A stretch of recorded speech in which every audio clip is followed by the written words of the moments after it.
Now, to discuss some of our top stories, Kade joins us now via Zoom.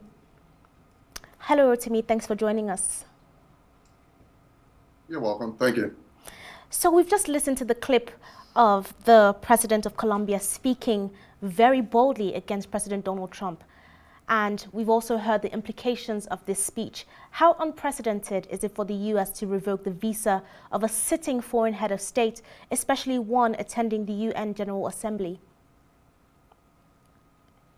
Well, this kind of move is quite unprecedented because when you look at the international relations between Colombia and the United States, even though it might be on the negative, that shouldn't make, a president of a sovereign nation telling another president of a sovereign nation that his visas will be revoked. So he's banned from entering the United States till further notice. This is quite unprecedented. This is quite unpresidential. We've never seen this in a while.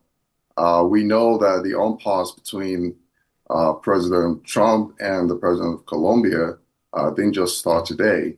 Recall that President Trump has claimed over time that Colombia, they are aiding and abetting on the transfer of drugs into the United States. The transportation of those drugs has caused both, economic and humanitarian damage to the people of the United States. So this is quite new.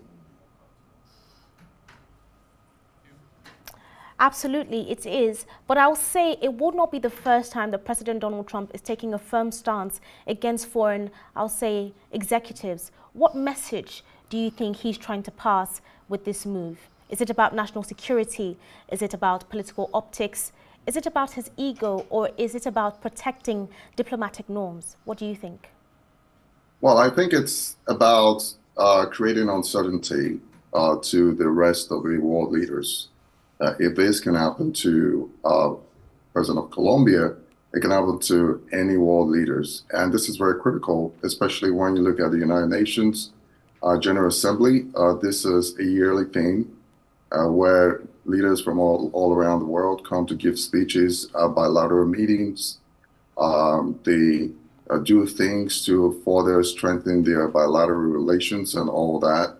So this is creating so much uncertainty in world politics right now. I don't know what other presidents will be thinking at this moment if this actually passed by.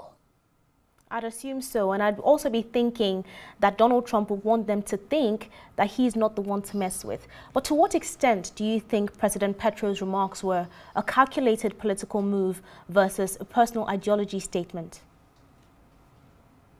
Well, he wasn't, holding back on all what he believes the United States uh, actually role in South America, especially his country.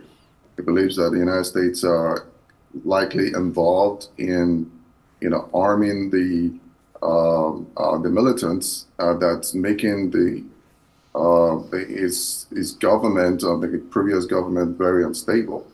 And also, when you talk about the human rights issue, he was very vocal about it. So, but again, is it the right time to say those things on a foreign soil against your so-called adversaries? I think that's a question everybody's kind of answering or asking, I should say, why he should say that when he's on a U.S. soil. If he had said that maybe perhaps in his country or maybe on a foreign soil, maybe we wouldn't have resort to, what we're seeing today. It definitely comes off like he's overstepped some boundaries there. I mean, urging US soldiers to defy the president's orders. From a diplomatic perspective, how serious is that breach? Could it be seen as an interference in domestic affairs? Obviously, yes. But how much gravity does this weigh? Well, I don't think it's going to weigh a lot of gravity because if you look at the way the United States military is structured, they do not listen to any foreign leaders except the commander-in-chief, which is the president of the country, who has the overall authority over the activities of the military. So he might be saying that in a way to sort of unsettle the military, but the way the U.S. military is structured, I don't think it will have much of that effect.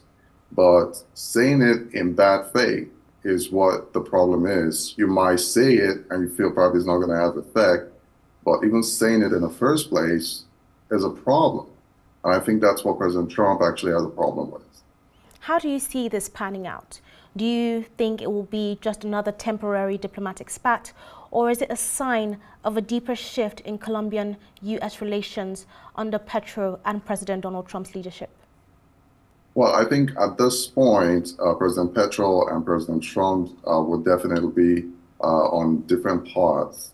And I don't think as long as President Trump is still the president, that path will ever cross again. I don't think so, because President Trump is very strong about, the importation of drugs into the United States, which Colombia seems to be on top of the list, making the American health system, even putting them on a kind of a life, a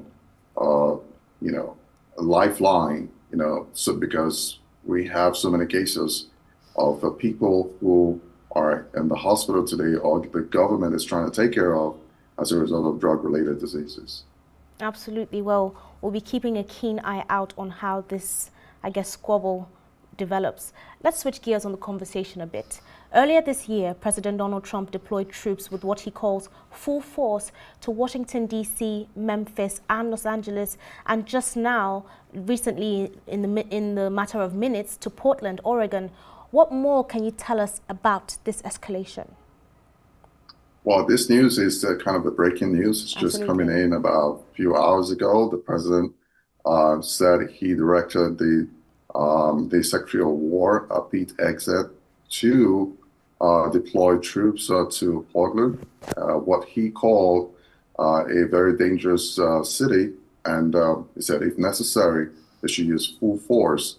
And I think that's what a lot of people have a problem with. When you say full force, the military only understand one language, and that's whatever the president said. The dangerous precedent that's been set in those cities that you've mentioned, Memphis and also, California, is still reverberating in the minds of the people, as even though it's been weeks ago. So this is going to open a new chapter, where people will have to leave that, moment again, where a lot of people will be seeing, military,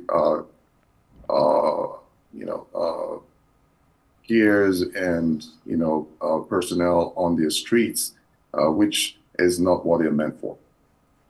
The wording is indeed very serious. I mean, the use of full force, and then also referring to people in Oregon as domestic terrorists. Now, how significant is this language? I mean, you've touched a bit on it with regards to the only language that the military will understand, but how significant is this wording as far as the rest of the people in Oregon, and what kind of actions we're going to be seeing in the coming days? Well, that's a bit of a heavy lifting for Oregon and the state itself, Portland, I should say, and Oregon as a state. Because that's a real statement. Because when you talk about terrorism or terrorists, you have different types of terrorists. You have foreign terrorists, then you have domestic terrorists. So we're not very sure what the president was referring to.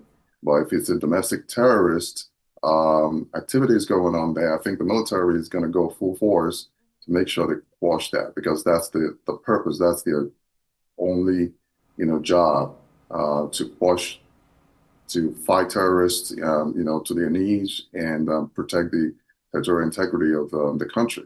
So, but again, a lot of people have criticized the use of words by the president for, that kind of thing. There could be some criminalities going on in Portland, but again, using words like that could really aggravate the already very tender situation. So some critics argue that the president is deliberately targeting Democratic-led cities. What would you say to those who see this as a political move rather than a security necessity? Well, at this point, there's nothing anybody can do because the president actually hold the ACEs right now. He's the one making decisions. He's the one. He has the responsibility as the president because that's one of the reasons why he's voted in to protect, the people. So if you dim it feet and say, oh, well, this XYZ state is where we have a little bit of threats, then it becomes the responsibility of the president. The public perception is a different thing entirely. Public perception has been that most of the democratic cities are now being targeted as regards even high, criminal rated states, which are red states, are not being touched at this point. And that brings a lot of questions about whether the president has been sincere about, fighting this, criminal and criminalities.